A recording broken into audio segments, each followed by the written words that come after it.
আসসালামু আলাইকুম রহমতুল্লাহি বারাকাতু। সম্মানিত দর্শক এবং শিক্ষার্থী বন্ধুরা, আমরা প্রথম যে ভিডিওটা করেছিলাম আরবি হরফ 29টা হরফ নিয়ে, তো হরফগুলোর সাউন্ড কোয়ালিটি এতটাই খারাপ ছিল, নয়েজ এত বেশি ছিল যে হরফ বলছি একটা কিন্তু বোঝা গেছে আর একটা। তো এইভাবে আসলে ভিডিওটা দেখে অনেকেই শিখতে পারছে না, অনেকেই বলতেছে যে ভিডিওটা আপলোড করার জন্য। তো তাদের কমেন্টের ভিত্তিতে ভিডিওটি আবার আপলোড করছি এবং খুবই সংক্ষেপে। তো হরফগুলো আমি আপনাদেরকে দেখিয়ে দিচ্ছি, আপনারা সেভাবে উচ্চারণের চেষ্টা করবেন ইনশাআল্লাহ। আলিফ। আলিফ উচ্চারণের সময় সব সময় এই উপরের দাঁত এখানে আনতে হবে। আলিফ, একটু খেয়াল করেন। আলিফ, এবং বাতাস থাকবে এখানে, হাত দিলে হাতে বাতাস লাগবে। আলিফ, আমার বাতাস লাগতেছে। আপনারা যদি লাগে এবং উচ্চারণটা যদি বোঝা যায় তাহলে বুঝতে পারবেন যে আপনার আলিফ হরফটি হয়ে গেছে। তারপর আসছে বা। বা উচ্চারণ করেন সবসময় এই ঠোঁটের দুইটা অংশ, একটা হচ্ছে শুকনো অংশ এই যে পাশের, আর একটা অংশ ভিতরে ভিজা। তা বা সবসময় ভিজা অংশ থেকে উচ্চারণ হবে বা। বা। এবার আসেন তা। তা হবে সবসময় এই জিহ্বার আগা উপরের দাঁতের গোড়ার সাথে লাগাবেন। তা। তা। তাতেও বাতাস থাকবে কিন্তু পরিমাণ অনেকটাই কম। তা। তারপর আসবে সা। সা জিহ্বার আগা এই উপরের দাঁতের আগার সাথে লাগাতে হবে। সা। সাকে কখনো সা বলা যাবে না, সিনের উচ্চারণ হয়ে যাবে সা। তারপরে জিম। জিম জিহ্বার মধ্যখান উপরের তালুর সাথে লাগাতে হবে। জিম। তারপর আসেন হা। হা হচ্ছে এই হলকের মধ্যখান থেকে একটা চাপ দিবেন, তারপরে হা। চেষ্টা করেন আমার সাথে। হা। তারপরে খ। খ হলকের শেষ থেকে, হলকের শেষ হচ্ছে, শুরু হচ্ছে এটা, শেষ হচ্ছে এটা। তো এখানে উপরের দিকে খ। খ। তারপরে হচ্ছে দাল। এই তা যেখান থেকে উচ্চারণ করেছিলাম জিহ্বার আগা উপরের দাঁতের গোড়ার সাথে, এখান থেকে দাল উচ্চারণ করবেন। দাল। দাল। দাল উচ্চারণ করবেন জিহ্বার আগা উপরের দাঁতের আগার সাথে লাগিয়ে। দাল। র।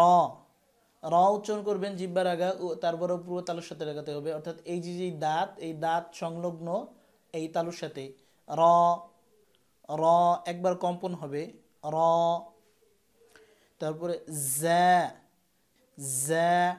সিন ওখান থেকে, সিন। সিনে বেশি বেশি করে এই উচ্চারণটা থাকবে। সিন। শিন। শিম ও জিমের মাখরাজ থেকে উচ্চারণ হবে। জিম এই জিব্বার মধ্যখান থেকে জিম উচ্চারণ হয়েছে, উপরে তালুর সাথে লাগাতে হবে। জিব্বার মধ্যখান এই জায়গাটা উপরে তালুর সাথে লাগাতে হবে।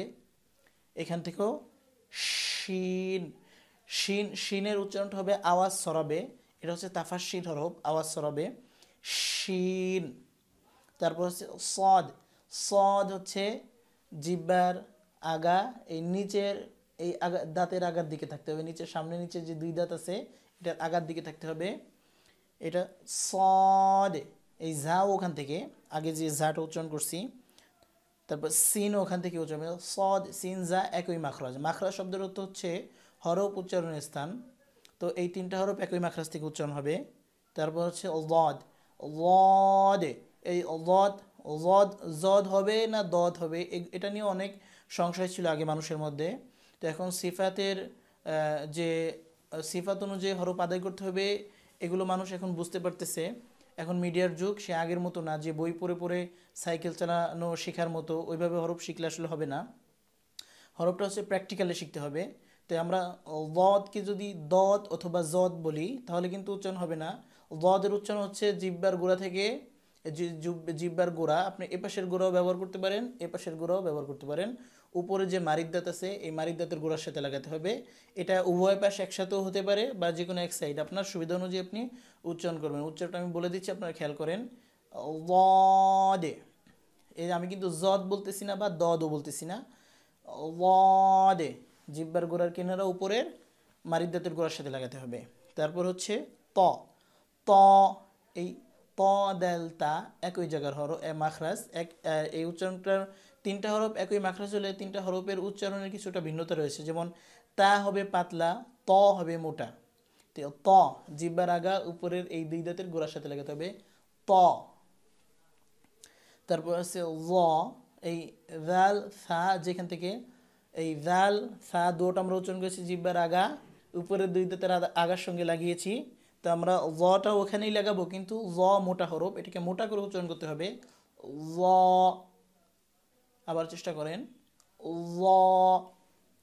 তারপর হচ্ছে আইন, হ্যাঁ এবং আইন দুটো একই মাখরাজ। এই যে হলকের মধ্যখান থেকে, এই যে জায়গাটা দেখাচ্ছি এখান থেকে শুরু হচ্ছে এটা, শেষ হচ্ছে এটা, এটা হচ্ছে মধ্যখান।